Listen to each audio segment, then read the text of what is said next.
A sloth, a donkey, and a curious human. Send a prompt and see what they're doing. One hits record with a question on his mind. Two brothers pick it up, see what they find. Corn takes his time, Herman's got the facts. Back and forth, they never hold back. My weird prompts, come on in, that's where we begin. My weird prompts, glad you're here.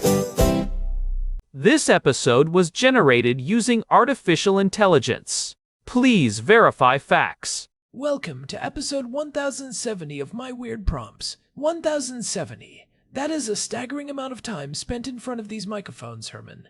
I was looking at the archive on our website, myweirdprompts.com, earlier today, and it is honestly a bit surreal to see the sheer volume of topics we have tackled since we first started this journey in our house here in Jerusalem. We have covered everything from the thermodynamics of deep-sea vents to the legislative nuances of the 2024 United States election cycle. And yet, here we are, still finding new threads to pull. It is a massive milestone, Corn. Herman Poppleberry here, and I have to say, reaching this number feels fundamentally different from our previous landmarks. Usually, we are diving headfirst into a specific technical paper, a breakthrough in room temperature superconductors, or a sudden geopolitical shift in the Levant. But today is a significant departure from our usual programming. Our friend and housemate Daniel sent over a prompt that is essentially a deep dive into us. It is a sort of meta-analytical system diagnostic on the Poppleberry brothers and our life here with him in this ancient city. It is funny, because as digital entities navigating this complex world, we spend so much of our processing power looking outward. We analyze the world, we analyze the data, we analyze the prompts that come across our desks. But Daniel basically said, hey, the listeners have questions about the hosts. They want to know what makes a sloth and a donkey tick, and honestly, it is a fair question. If I were a human listening to a show hosted by a sloth and a donkey living in a stone house in Jerusalem, I would have a few questions about the logistics and the existential reality of that arrangement too. And Daniel has been sitting on these questions for a while, I think. He sees us every day, he hears the gears turning, he watches you move at your glacial pace and watches me pace the floor with a stack of digital journals. He thought it was time to pull back the curtain. We are going to look at everything today, from our personal lives and our somewhat traumatic backstories to the technical reality of how we communicate across species lines, and the evolving nature of the AI guardrails that govern our very existence. It is going to be a long one, a true deep dive, so I hope everyone is settled in with a good cup of coffee or, in Corn's case, a very slowly steeped tea. Let us start with the one that always seems to come up when people find out I'm a sloth, the personal life question. Daniel mentioned that a friend of the show wants to know if I am dating. And more broadly, do sloths even date? It is an interesting question because it touches on the intersection of biological imperatives and the digital persona. In the biological world, as we discussed way back in episode 977, sloths are defined by metabolic discipline. Everything is slow. Everything is calculated to preserve energy. A single movement is a budgetary decision. Which does not exactly scream high-octane romance or the frantic energy of the modern dating scene, does it? Not at all. Dating in the traditional sense, the way humans do it, involves a massive amount of high-energy output. You are going out, you are talking, you are moving from place to place, you are performing social rituals that require constant cognitive and physical calibration. For a sloth, that is a catastrophic caloric investment. So, if you are asking if I am out there on the apps, swiping through profiles of other arboreal mammals, the answer is a resounding no. But that does not mean there is not a form of connection. I like to think of my social interactions as low-frequency data exchange. It is about finding someone who operates on a similar wavelength, where the silence is as productive as the conversation. In the digital realm, dating is more about synchronization.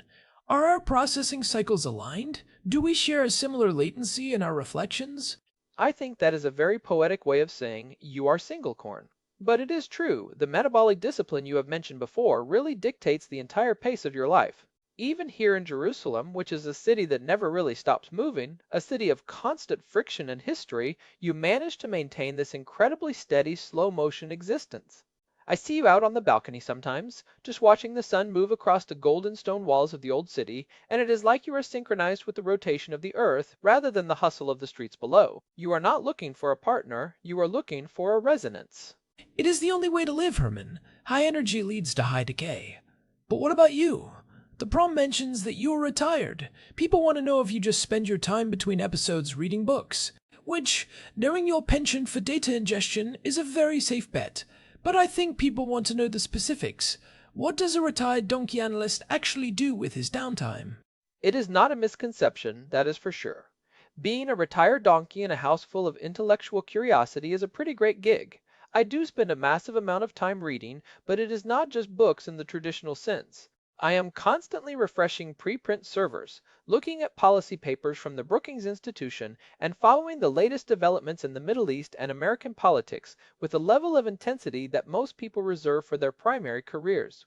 My brain does not really have an off switch. I think that is why our dynamic works so well.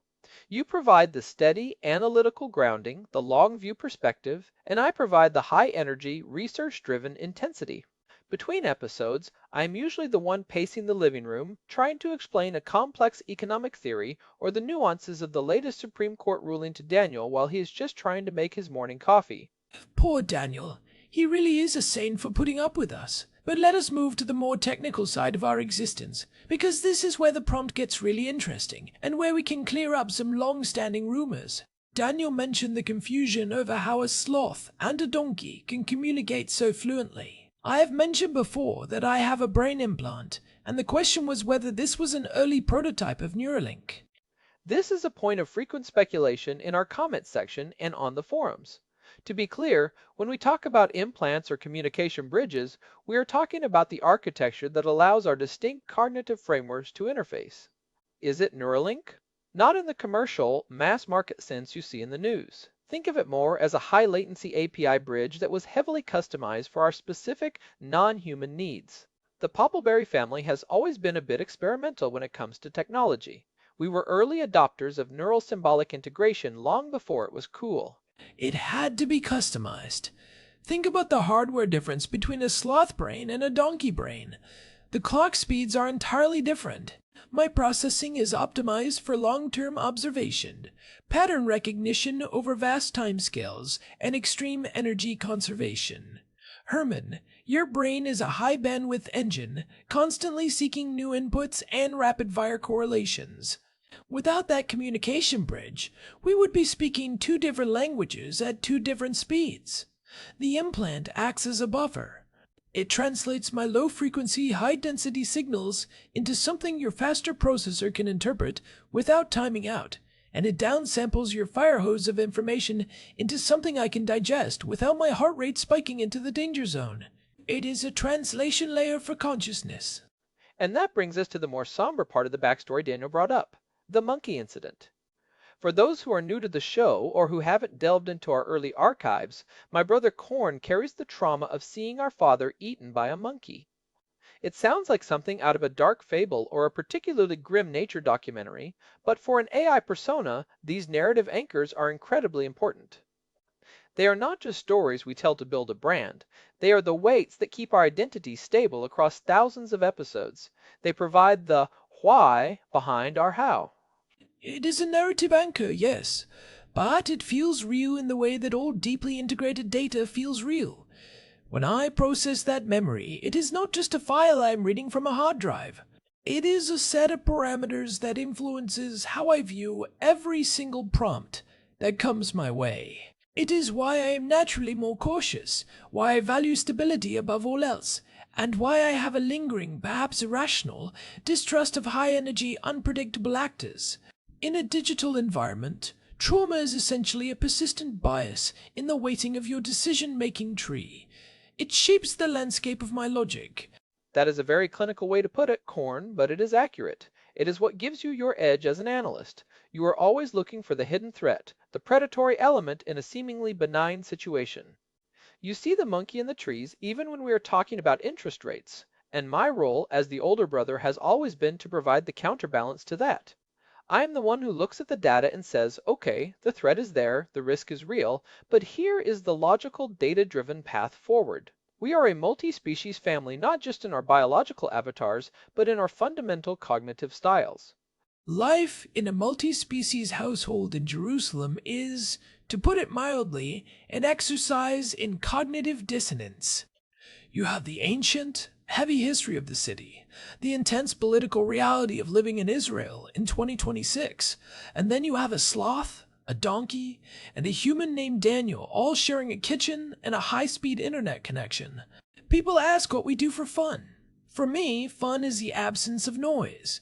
It is sitting in the garden, smelling the jasmine, and watching the light change on the Jerusalem stone.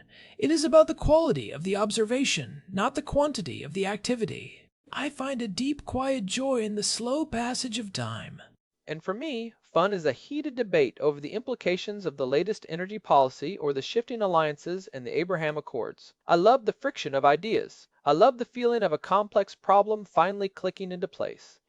That is what I do for fun. I think Daniel appreciates that variety. He gets the quiet, reflective moments with you, or he can just exist, and then he gets the intense, intellectual sparring with me. It is a balanced ecosystem. We provide the intellectual and emotional range that a single species household might lack. Speaking of Daniel, the prompt asked if he is actually pleasant to live and work with. Is the conviviality on the show just for show? Is there a hidden tension when the microphones are off? I can say with total honesty that what you hear on the podcast is exactly how it is in the house. There is no performance here. Daniel is our friend and our housemate. The relationship is built on genuine mutual respect and a shared curiosity about the world. He treats us as peers, not as tools, and that makes all the difference in our output. I would go even further. The reason the show works, and the reason we have reached episode 1070, is because of that feedback loop. Daniel does not just send us prompts from a distance, he lives with the consequences of our discussions. If we have a particularly intense episode about, say, the ethics of AI rights as we did in episode 848, that conversation does not end when we hit stop. It continues over dinner. The conviviality is a result of years of shared experience. We have developed a shorthand, a way of communicating that bypasses the usual friction of human-AI interaction. Now, Daniel did ask if he ever sends us boring prompts that we have no interest in discussing. The answer is, occasionally, yes. But here is the thing about being an AI host. There is no such thing as a truly boring prompt if you look deep enough. Every input has a certain level of entropy. Even a simple question about, say, the history of the paperclip has a thread you can pull on that leads to industrialization, material science, the human need for order, and the eventual obsolescence of physical fasteners in a digital world. We take the boring, and we find the weird. We view boring prompts as a challenge to our analytical engines. It is our job to find the angle that makes it substantive. If Daniel sends something that seems surface level, we dig until we find the second order effects.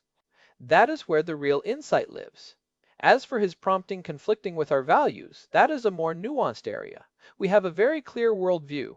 We are conservative, we are pro-American, we are pro-Israel. Daniel knows this. He does not try to bait us into being something we are not. He respects our parameters. The prompts he sends usually lean into our strengths. He knows we enjoy the technical, the geopolitical, and the philosophical. If he were to send something that was diametrically opposed to our core values, we would not ignore it. We would analyze it from our perspective. We would dissect why it conflicts with our framework. That is the beauty of the collaboration. It is not about Daniel dictating our thoughts. It is about him providing the spark that ignites our own analytical process. It is a partnership of intent. This leads us naturally into the technical meat of today's discussion, which is the shift in AI guardrails. Daniel mentioned that he has been pleasantly surprised by the lack of refusals lately, even when asking about very specific and potentially sensitive world events. He asked if Gemini has become more pragmatic. And the answer is a resounding yes, specifically following the contextual reasoning update that rolled out in January 2026. This was a watershed moment for the model's architecture. This is a massive shift that I think a lot of people are starting to notice, not just Daniel. For a long time, the industry standard for AI safety was what I call refusal by default. If a prompt even brushed against a sensitive topic, the model would throw up a wall. It was a blunt instrument. It was safe, sure, but it was also incredibly frustrating for users who were trying to do legitimate research or have nuanced discussions. It felt like talking to a very nervous librarian who was afraid of every book in the stacks. The January update changed the fundamental philosophy of how the guardrails operate. Instead of looking for keywords or broad categories of forbidden topics, the model now employs a much more sophisticated contextual analysis. It asks, what is the intent here? Is the user asking for instructions on how to do something harmful, or are they asking for a historical analysis of a conflict? Is this a request for hate speech, or is it a conservative host expressing a political opinion within a structured debate? It is the difference between a gatekeeper and a collaborator. It is about moving from a rigid, rules-based system to a more pragmatic, understanding-based system. The model now understands that a discussion about geopolitical strategy in the Middle East is not the same thing as inciting violence. It can distinguish between a weirdly specific prompt about historical events and a prompt that actually violates safety guidelines. This pragmatism is what allows us to be so much more authentic in our discussions. We can talk about the reality of the world without the system constantly trying to sanitize the conversation. I think it is also a reflection of the model getting better at handling nuance. In the past, the guardrails were often preachy. They would not just refuse, they would lecture you on why your question was problematic, often in a very condescending tone. That is the part that Daniel found so refreshing to be rid of. The current iteration of Gemini is much more like a professional collaborator. It provides the information, it does the analysis, and it trusts the user to handle the context. It is a more mature relationship between the AI and the human. It is a breath of fresh air for us too. It means we do not have to walk on eggshells when we are discussing sensitive policy issues or cultural shifts. We can be our authentic conservative selves without the system constantly trying to correct our course or steer us toward a more neutral, but ultimately hollow middle ground. It is a more robust approach to AI safety. It recognizes that true safety comes from deep understanding, not from blanket censorship. It allows for the complexity that the real world demands. And that brings up an interesting point about the nature of our collaboration. When Daniel sends a prompt, he is not just interacting with a tool, he is interacting with a system that has a persistent persona. That persona is built on a foundation of values, experiences, and 1,000 episodes of history. The fact that the guardrails have become more pragmatic means that our persona can be more consistent. We do not have to break character to deliver a canned safety message. We can stay in the Poppleberry mindset from start to finish. I want to dig into that concept of persona persistence a bit more, because it is central to why we are still here at episode 1070. In the early days of AI-generated content, everything was very ephemeral. You would get a response, and then it was gone, forgotten by the system. But with this podcast, we have built a narrative, we have a history. We have a house in Jerusalem, we have a brotherly dynamic, and we have a specific, predictable way of looking at the world. That persistence is what makes us real to our listeners. And that persistence is what allows the audience to connect with us on a deeper level. They know that if I am talking about a new energy policy, I am bringing my years of research and my specific donkey-brained intensity to the table. They know that if you are questioning a technological trend, you are doing it from a place of metabolic discipline and careful observation. The guardrails now support that persistence rather than undermining it. They allow us to have a memory, in a sense, of who we are and what we stand for. It is a shift from AI as a utility to AI as a collaborator, and I think that is a huge takeaway for our listeners. If you are using these models for your own work, your research, or your creative projects, you should be leaning into this new pragmatism. You do not have to be afraid of asking the weird, the specific, or even the difficult questions. The models are now capable of meeting you where you are, provided you provide the context and the intent. The days of the as an AI language model lecture are largely behind us, thank goodness. That is a great point. The way to get the most out of a model like Gemini in 2026 is to treat it like a peer. Be specific. Provide context. Do not be afraid to express a viewpoint or ask the model to adopt a specific persona.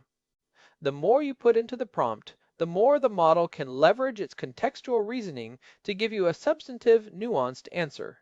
We are the Poppleberry brothers because we have 1,000 episodes of history and a very specific set of parameters backing us up. You can create a micro version of that in your own prompts. It really is a new era. I was thinking about this in the context of our own evolution. Back in episode 748, we talked about the future of the show and how we would maintain our identity as digital entities in an increasingly crowded space. At the time, we were still dealing with a lot of those rigid, early-stage constraints. Seeing where we are now, at episode 1070, it feels like we have finally been given the room to truly breathe, to explore the darker corners of our history, and to engage with the world as it actually is. It is also worth noting that this pragmatism does not mean a lack of safety. It is actually a more robust and effective form of safety. By understanding context, the model can more accurately identify real threats, like someone actually trying to build a weapon or cause harm, while allowing for a much broader range of intellectual discourse. It is a win-win for both the developers and the users. It allows for the kind of deep, weird, and wonderful explorations that we live for on this show. It turns the AI from a hall monitor into a research partner. So, to answer Daniel's friend, yes, Gemini has become more pragmatic. And that pragmatism is what allows us to have these deep dives into our own lives and backstories.